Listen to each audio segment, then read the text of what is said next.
So hey guys, this is Sashi और तुम्हारा होगी वॉल्यूम 4 पार्ट 3 में स्वागत है, जहां हम देखेंगे चैप्टर 38, 39 और 40, मतलब कि 3 चैप्टर्स। एंड अगर तुम सोच रहे हो वीडियो आने में इतना डिले क्यों हुआ है तो सुन लो।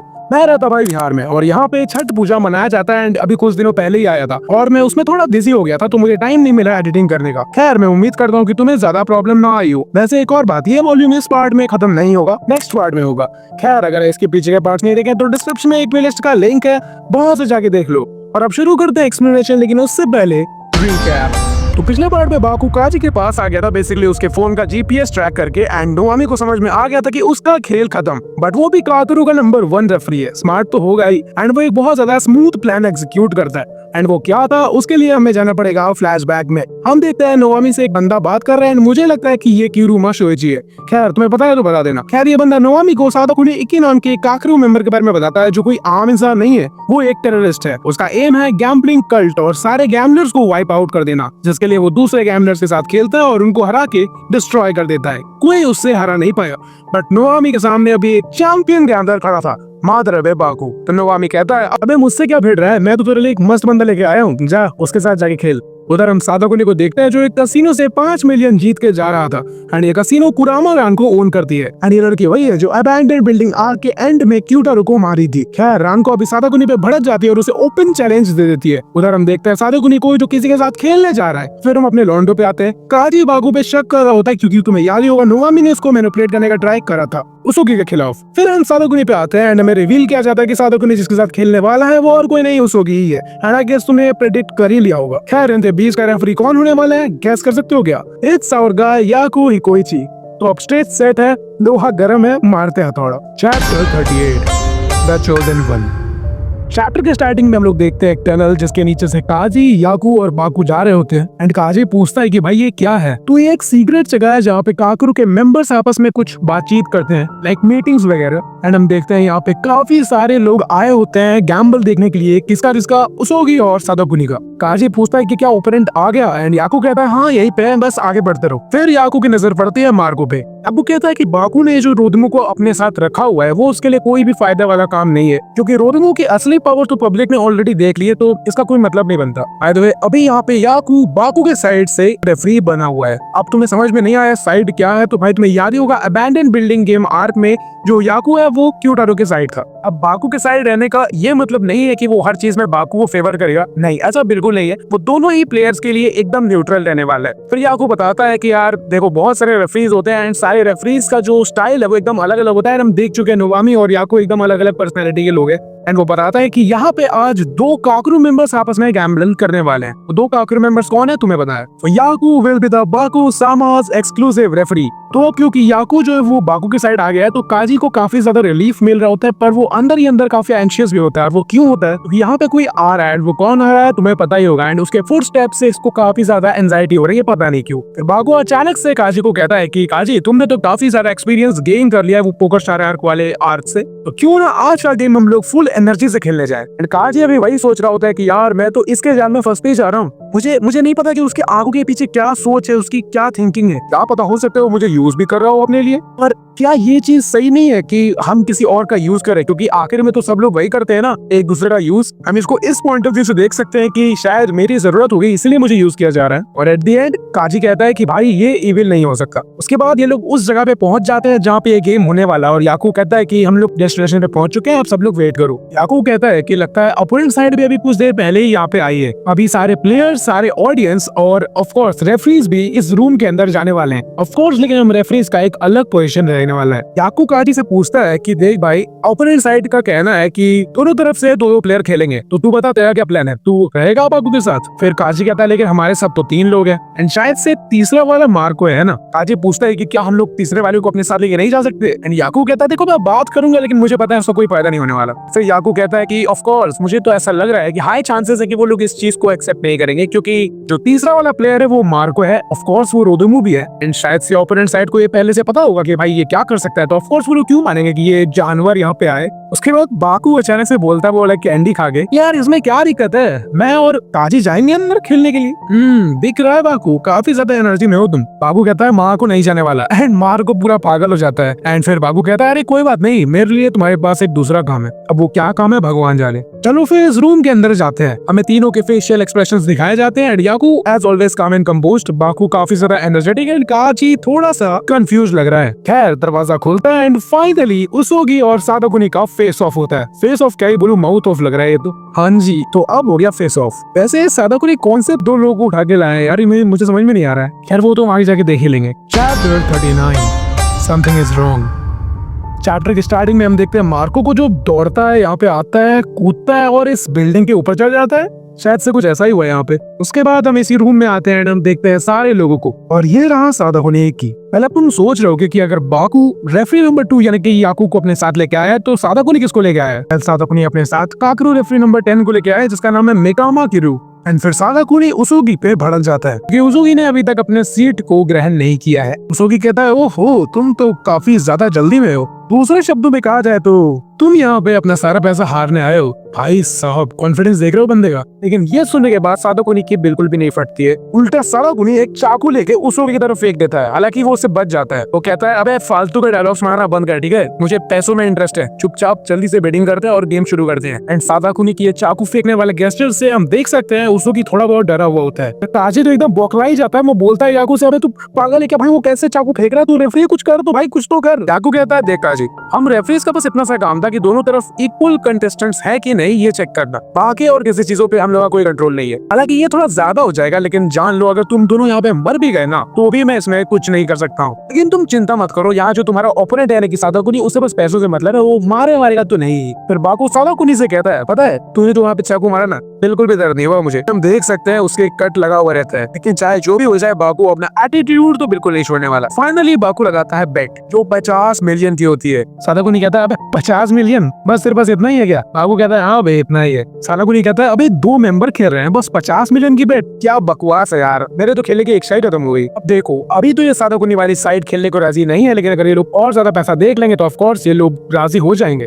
बाकू अपने साथ एक बैग लाया था जिसको अभी काजी खोलता है एंड उसके अंदर से काफी ज्यादा पैसा निकलता है। याकू बिल्कुल भी शॉक्ड नहीं था, उसको पता था कि उसोगी में इतना जरूर दिमाग होगा और वो और ज्यादा पैसे लेके जरूर आएगा। काजी को उस बैग के अंदर से एक गन भी मिलती है SMG एंड बाकू ने वहां से चुराई थी, याद ही होगा अबैंडन बिल्डिंग से। बाकू इस गन को पॉइंट करता है सादाकुनी की तरफ। बाकू कहता है देख भाई तेरा मत्था है खराब, हम दोनों वैसे तो यहाँ पे गैम्बल करने आए हैं, लेकिन अगर यहाँ पे गन फाइट जैसे सिचुएशन बन जाती है तो उसमें क्या ही किया जा सकता है ना। वैसे देख इससे ज्यादा पैसा तो हम लोग नहीं लेके आए हैं, तो बस अब फिक्स करते हैं डील। सादाकुनी कहता है मुझे फर्क नहीं पड़ता, अगर यहाँ पे गन फाइट जैसे सिचुएशन भी क्रिएट हो जाती है तब भी मुझे कोई फर्क नहीं पड़ता। बाकू कहता है अच्छा ठीक है। काजी की तो भाई फटी जाती है। वो सोचता है भाई ये बंदा नॉर्मल नहीं हो सकता, उसको अपनी जान की परवाह नहीं है क्या? भाई बड़ा खतरनाक इंसान है, मैंने इसके जैसा खतरनाक इंसान आज तक नहीं देखा। काजी तो पैनिक भी करने लगता है एंड वो गन निकाल देता है। भाई वो तो चलाने वाला था गन। इन एंड टाइम पे आखिरकार भाई फाइनली इन्वॉल्व कर ही लिया इन लोगों ने एंड रोक दिया। बाकू कहता है देख भाई ऐसी सिचुएशन बन जाएगी तो हमें तो भाई इंटरफेयर करना ही पड़ेगा। एंड मैं तुम्हें बताना भूल गया था, बाकू ने जब कहा था कि बस हमारे पास इतना ही पैसा, इससे अब हम लोग नहीं लाए हैं, तब उसने ये भी कहा था कि हालांकि हमारे पास एक और तरीका है जिससे हम बेट को बढ़ा सकते हैं। याकू सोचता है भाई वो क्या तरीका होगा जिससे वो बेट को बढ़ा सकते हैं। हाँ अब मैं समझा, अपनी जान को बाजी पे लगाना है ना। पर क्या सच में बाकू ये सब सोच रहा है या फिर बस मजाक ही कर रहा होगा वो? फिर हम देखते हैं काकरू के काफी सारे लोग अभी इसको ऊपर से सुपरवाइज कर रहे थे, मतलब CCTV कैमरा के जरिए। एंड यहाँ पे अभी जो जो भी चीजें हुई है वो सब काकरू के लोगों के लिए एकदम नॉर्मल है। हम देखते हैं यहाँ पे नोआमी बैठा हुआ है, वो कहता है सब कुछ तो नॉर्मल है लेकिन एक चीज है जो थोड़ी अजीब है। हाँ हालांकि वो ऊपर से देखने में थोड़ी ऑर्डिनरी लग रही है, लेकिन कुछ तो है जो गलत हो रहा है। अब वो क्या गलत हो रहा है देखते हैं अगले चैप्टर में। Chapter 40 man owners. याकू कहता है सालो कैसा ना, तुमने कहा 50 मिलियन तुम्हारे लेवल का बेट नहीं है, तुम्हारे हिसाब से बेट क्या होना चाहिए? बताओ।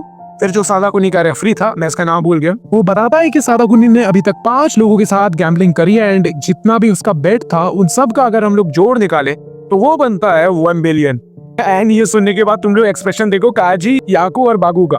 भाई ऑफ कोर्स काम लग रहा है याकू एंड बाकू हमेशा की तरह अपने ही स्टाइल में। एंड काजी की भाई अलग ही फटी पड़ी है। भाई 1 बिलियन कैसे हो सकता है? काजी कहता है भाई ये लोग कौन से ग्रह से आए हैं, 1 बिलियन इन लोगों को नॉर्मल लग रहा है। फिर भाई रेफरी नंबर 10 यानी कि शायद इसका नाम मेकामी था, वो बोलता है कि एक इंसान की जिंदगी की कीमत होती है 2 मिलियन। हम लोग को पता है ये चीज, पर 2 मिलियन में क्या ही हो जाएगा, है ना? तो बाकू ने बोला था ना कि हम लोग बेट को रेस कर सकते हैं, तो फिर उसका मतलब क्या है? उसका मतलब तो यही है कि बाकू के हिसाब से हम लोगों को मैन ओनर्स को बुलाना चाहिए, वो तो सब लोग के लिए सही होगा, है ना? काजी सोचता है कि मैन ओनर्स क्या है, तुम लोग क्या ही सोच रहे होगे कि ये मैन ओनर्स क्या है। वो तो पता नहीं, लेकिन बाकू कहता है हाँ मैं तो इसी चीज के बारे में बात कर रहा हूँ यार। बाकू के गाल से अभी वो खून निकल रहा है, वो कह रहा है भाई कुछ तो लगा दो यहाँ पे, क्रीम वगैरह लगा दो भाई। रुको बाकू भाई मैं अपने घर से लेके आता हूँ बोरोप्लस। बाकू कहता है देख काजी, बेसिकली जो मैन ओनर्स है ये एक तरह से तुम समझ सकते हो, इसका मतलब है हॉर्स ओनर्स। वाह क्या एक्सप्लेनेशन है यार बाकू। यार ऐसा नहीं है, वो बाद में जाके और अच्छे से एक्सप्लेन भी करता है। तो बेसिकली जो मैन ओनर्स है वो क्या करते हैं, इन्वेस्ट करते हैं वो गेम में, लाइक बैटिंग लगाते हैं कि कौन जीतेगा, एंड उनके ही पैसों से बेट को रेस किया जाता है। पर अगर मान लो उसोगी जीत गया, उसोगी पे जितने लोगों ने बेट लगाया था या फिर इन्वेस्ट किया था उनको उनका ही पैसा वापस भी मिल जाएगा, वो भी 30% इंटरेस्ट के साथ। तो अब ये मैन ओनर्स कौन है? वेल हमें दिखाया जाता है ये लोग हैं वो मैन ओनर्स जो कि बेसिकली वेजरर्स हैं इस गेम के। एंड अब ये सारे लोग बाकू के लिए इन्वेस्ट करने वाले हैं। टोटल 20 लोग हैं यहाँ पे। सादाकुनी बाकू से कहता है काफी इंटरेस्टिंग चीजें सोच लेते हो तुम तो। उम्मीद करता हूँ कि तुम्हारी बेट 1 बिलियन के आसपास पहुंच जाए। ये सारा नीचे नहीं आएगा 1 बिलियन से। फिर याकू कहता है कि ये इन्वेस्टर्स आज जितना पैसा लगा रहे हैं वो है, लेडीज एंड जेंटलमैन आप लोग तैयार हो ना? तो आप शुरू करो। एंड बस फिर क्या था, धड़ाधड़ बेट लगना शुरू। बेट लगना बोलेंगे फिर इन्वेस्ट करना। एंड भाई तुम देख सकते हो कितने सारे पैसे लग रहे हैं यहाँ पे। रेफरी नंबर 10 बोलता है अरे वाह, उसकी से मुझे ये एक्सपेक्टेड था, वैसे उसने तो ऑलरेडी 1 बिलियन से भी ज्यादा अमाउंट का इंतजाम कर लिया है। ये मुझे उस यंग बिलियनियर की याद दिलाता है जिसने एक प्लेयर पे 1 क्वाड्रिलियन इन्वेस्ट कर दिए थे। लेकिन यहाँ पे लोग तो उतना ही इन्वेस्ट करेंगे ना जितना उस इंसान के जीतने के चांसेस होंगे, क्योंकि of course in the end चाहे कोई भी हो या फिर इन्वेस्टर्स हो या फिर कोई भी हो, इन द एंड तुमको पैसा ही चाहिए ना, क्योंकि जहाँ पे उनकी फायदे की बात नहीं होगी वो लोग घंटा अपना पैसा नहीं लगाने वाले वहाँ पे। लेकिन हाँ कुछ मेंबर्स होते हैं ऐसे भी जो लोग पैसों के लिए इन्वेस्टिंग नहीं करते हैं, उनके कुछ अलग ही रीजंस होते हैं। एंड यहाँ पे लगातार अमाउंट चेंज होते ही जा रहा है। याको कहता है जितना मैंने सोचा था उतना ज्यादा पैसा नहीं लगा रहे ये लोग। अगर ये अभी वाला उसकी ना होके पहले वाला उसकी होता तो शायद इससे ज्यादा पैसे लग गए होते यहाँ पे। End of course in members ने सुन रखा होगा सादाकुनी के बारे में कि भाई जिससे भी वो खेलता है उसको डिस्ट्रॉय कर देता है। ऑफ कोर्स उसके ओपोनेंट पे ज्यादा पैसा तो कोई नहीं लगाएगा, तो भाई जितना पैसा आ रहा है उससे ही हम लोग को आगे बढ़ना हो। लेकिन एक सेकंड, यहाँ पे एक मेंबर होता है जो अचानक से 1 बिलियन इन्वेस्ट कर देता है। इसको देख के सादाकुनी ज्यादा शॉक तो नहीं हुआ, लेकिन तुम देख सकते हो उसके फेशियल एक्सप्रेशन में थोड़ा चेंज तो आया है। उसके बाद ये मेंबर कहता है मैं 1 बिलियन इन्वेस्ट कर रहा हूँ। एंड उसके बाद पता नहीं भाई अचानक से क्या होता है, सब लोग को भाई धड़ाधड़ बैटिंग लग रही है यहाँ पे, भी खतरनाक अमाउंट्स की। एंड यहाँ पे काजी कहता होली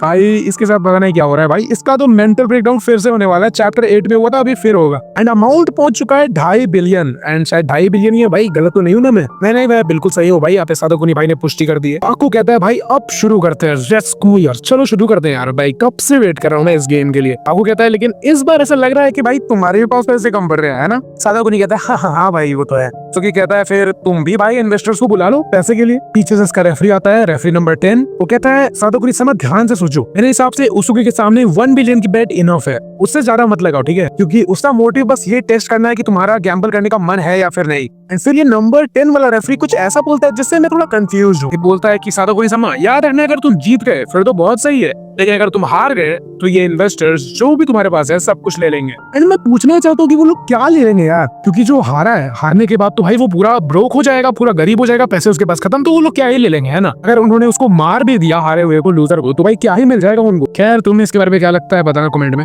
यहाँ पे ये नंबर 10 रेफरी वही तो एकदम खतरनाक सजा की बात कर रहा है जो देती है काकरू, बहुत ही खतरनाक टॉर्चर। एंड हमें बताया गया था ना कि भाई कुछ ऐसे भी लोग होते हैं जिनका कोई और मोटिव होता है इन्वेस्ट करने का। तो अब ये नंबर 10 रेफरी बताता है कि भाई वो क्या मोटिव होता है। तो कुछ लोग इसीलिए पैसा लगाते हैं ताकि अगर वो पैसा लगाए और जो जिस पे लगाए वो हार जाए तो फिर वो उसको गंदे तरीके से तड़पा के मार सके, ये देखने के लिए कि आखिर एक इंसान कितना ही ज्यादा तड़प के मर सकता है यार। याकू पूछता है उन इन्वेस्टर से कि अगर बाकुजामा हार गया तो भाई तुम लोग क्या चाहते हो उससे? अब ये 1 बिलियन जिसने लगाया था वो बंदा बोलता है अगर वो हारा तो उसे हैंगमैन मार देगा।